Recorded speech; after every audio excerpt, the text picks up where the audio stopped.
ഇന്ത്യക്ക് തനതായ ഒരു സംസ്കാരമുണ്ട്. ലോകത്തിലെ ഏറ്റവും പഴക്കമേറിയതും മഹത്തായതുമായ നാഗരികതകളിൽ ഒന്നാണ് ഇന്ത്യ. സ്വാതന്ത്ര്യത്തിന് ശേഷം ഇന്ത്യ എല്ലാ മേഖലകളിലും സാമൂഹിക സാമ്പത്തിക പുരോഗതി കൈവരിച്ചിട്ടുണ്ട്.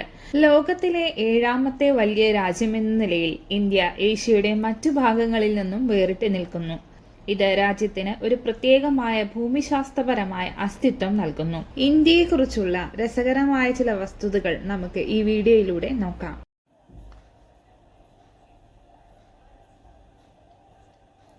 പാകിസ്ഥാൻ, ചൈന, അഫ്ഗാനിസ്ഥാൻ, നേപ്പാൾ, ഭൂട്ടാൻ, ബംഗ്ലാദേശ്, മ്യാൻമാർ എന്നിവയുമായി കര അതിർത്തികളും ശ്രീലങ്കയുമായി സമുദ്ര അതിർത്തിയും ഇന്ത്യ പങ്കിടുന്നു.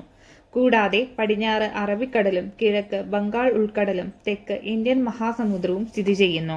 ലോകത്തിലെ ഏറ്റവും വലിയ പർവ്വതനിരയായ ഹിമാലയം വടക്കേ ഇന്ത്യയിലൂടെ കടന്നുപോകുന്നു. ലോകത്തിലെ ഏറ്റവും ഉയരം കൂടിയ കൊടുമുടികളിൽ 10ൽ 9 എണ്ണവും ഹിമാലയത്തിലാണ്. ലോകത്തിലെ ഏറ്റവും വലിയ ഇംഗ്ലീഷ് സംസാരിക്കുന്ന 2ാമത്തെ രാജ്യമാണ് ഇന്ത്യ. എന്നിരുന്നാലും ഇന്ത്യക്ക് 23 ഔദ്യോഗിക ഭാഷകളുണ്ട്. ലോകത്ത് ഏറ്റവും കൂടുതൽ ജനസംഖ്യയുള്ള രാജ്യമാണ് ഇന്ത്യ. കൂടാതെ ലോകത്തിലെ ഏറ്റവും വലിയ കുടുംബം ഇന്ത്യയിലാണ്.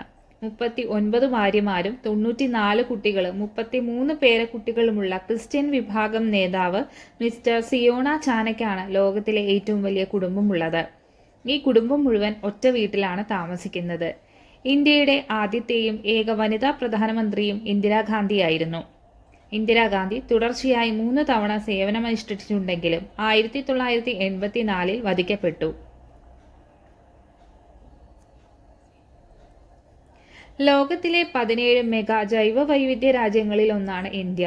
ഭൂമിയുടെ ഭൂവിസ്തൃതിയുടെ 2.4% മാത്രമുള്ള ഇത് ലോകത്ത് രേഖപ്പെടുത്തിയിട്ടുള്ള ജീവിവർഗങ്ങളുടെ ഏതാണ്ട് 8% വരും. മരുഭൂമികൾ, തണ്ണീർത്തടങ്ങൾ, വനങ്ങൾ, തീരങ്ങൾ എന്നിവയുൾപ്പെടെ വിവിധ ഭൂപ്രകൃതികളാൽ സമ്പന്നമാണ് ഇന്ത്യ. ഈ വൈവിധ്യം പല ഇനം മൃഗങ്ങൾക്കും അഭയം നൽകുന്നുണ്ട്. ഇത് സംരക്ഷിക്കുന്നതിനും പ്രദർശിപ്പിക്കുന്നതിനുമായി ഇന്ത്യയിൽ 104 ദേശീയ ഉദ്യാനങ്ങളും 553 വന്യജീവി സങ്കേതങ്ങളുമുണ്ട്. ബംഗാൾ കടുവ ഇന്ത്യയുടെ ദേശീയ മൃഗമാണ്. ബംഗാൾ കടുവ വംശനാശ ഭീഷണി നേരിടുന്ന ഒരിനമാണ്. എന്നിരുന്നാലും സംരക്ഷണ ശ്രമങ്ങൾ കാരണം ഇന്ത്യയിൽ കടുവകളുടെ എണ്ണം ഒടുവിൽ വർദ്ധിച്ചുകൊണ്ടിരിക്കുകയാണ്.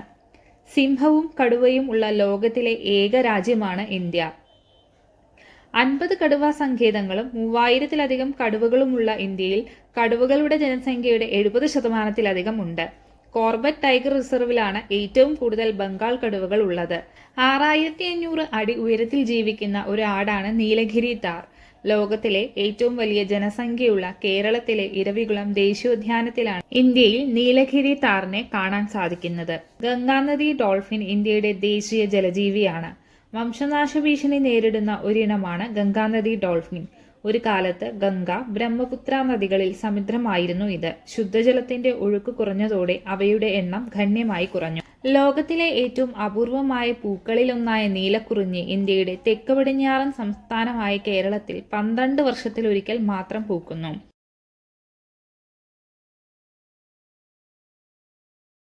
ഇന്ത്യയുടെ ആദ്യകാല നാഗരികത ഉടലെടുത്തത് ഏകദേശം 5000 വർഷങ്ങൾക്ക് മുമ്പ് സിന്ധു നദിയിലാണ്. BC 1500-ൽ ഇന്ത്യയിലെത്തിയ മധ്യേഷ്യയിൽ നിന്നുള്ള കർഷകരായിരുന്നു ആര്യൻ ജനത. അവർ അറിയപ്പെട്ടിരുന്ന ഏറ്റവും പഴയ ഭാഷകളിലൊന്നായ സംസ്കൃതമാണ് സംസാരിച്ചിരുന്നത്. ഹിന്ദു മതത്തിന്റെ അടിസ്ഥാനമായ വേദഗ്രന്ഥങ്ങൾ ആര്യഭരണകാലത്താണ് എഴുതപ്പെട്ടത്. 16-ാം നൂറ്റാണ്ടിൽ തുടങ്ങി മുസ്ലിം സൈന്യത്തിന്റെ തുടർച്ചയായ അധിനിവേശത്തെ തുടർന്ന് ബാബർ എന്ന മംഗോളിയൻ നേതാവ് മംഗോളിയൻ സാമ്രാജ്യം സ്ഥാപിച്ചു. 1527-നും 1707-നും ഇടയിൽ ഇന്ത്യയിൽ കല, സാഹിത്യം, വാസ്തുവിദ്യ എന്നിവയുടെ ഒരു സുവർണ കാലഘട്ടമായിരുന്നു.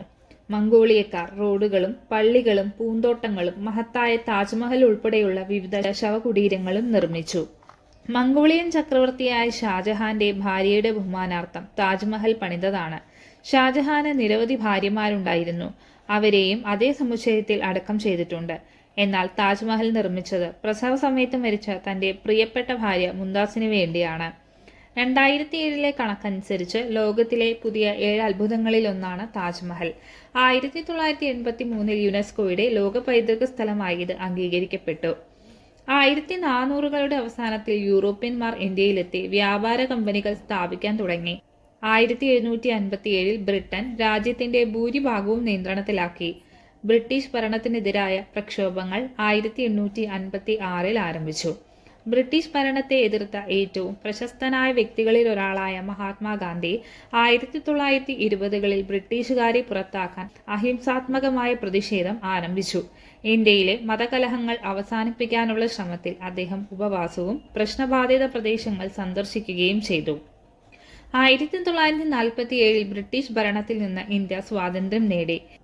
ഇന്ത്യയിലെ ലഡാക്കിലെ സുരു നദിക്കും ദ്രാസ് നദിക്കും ഇടയിലുള്ള ബെയ്ലി പാലം സമുദ്രനിരപ്പിൽ നിന്ന് 5602 മീറ്റർ ഉയരത്തിൽ ലോകത്തിലെ ഏറ്റവും ഉയരമുള്ള പാലമാണ്. 1982 ഇന്ത്യൻ സൈന്യമാണ് ഇത് നിർമ്മിച്ചത്. ഒരു പ്രധാന മതകേന്ദ്രമെന്ന നിലയിൽ ഇന്ത്യൻ സംസ്ഥാനമായ ഉത്തർപ്രദേശിലെ വിശുദ്ധ നഗരമായ വാരണാസിയിൽ 23,000 ക്ഷേത്രങ്ങളുണ്ട്. വാരണാസി ഇന്ത്യയുടെ ആത്മീയ തലസ്ഥാനമായി മാത്രമല്ല, ലോകത്തിലെ ഏറ്റവും പഴക്കം ചെന്ന നഗരങ്ങളിലൊന്നാണ്. ഇത് BC 11 മുതലുള്ളതാണ്. ഏകദേശം 80% ജനസംഖ്യയിൽ ലോകത്തിലെ ഏറ്റവും പഴക്കമുള്ള മതവും ഇന്ത്യയിലെ ഏറ്റവും പ്രചാരമുള്ള മതവുമാണ് ഹിന്ദുമതം. രാജസ്ഥാനിലെ കർണി മാതാ ക്ഷേത്രം എലികൾക്ക് മാത്രമായി സമർപ്പിക്കപ്പെട്ടതാണ്.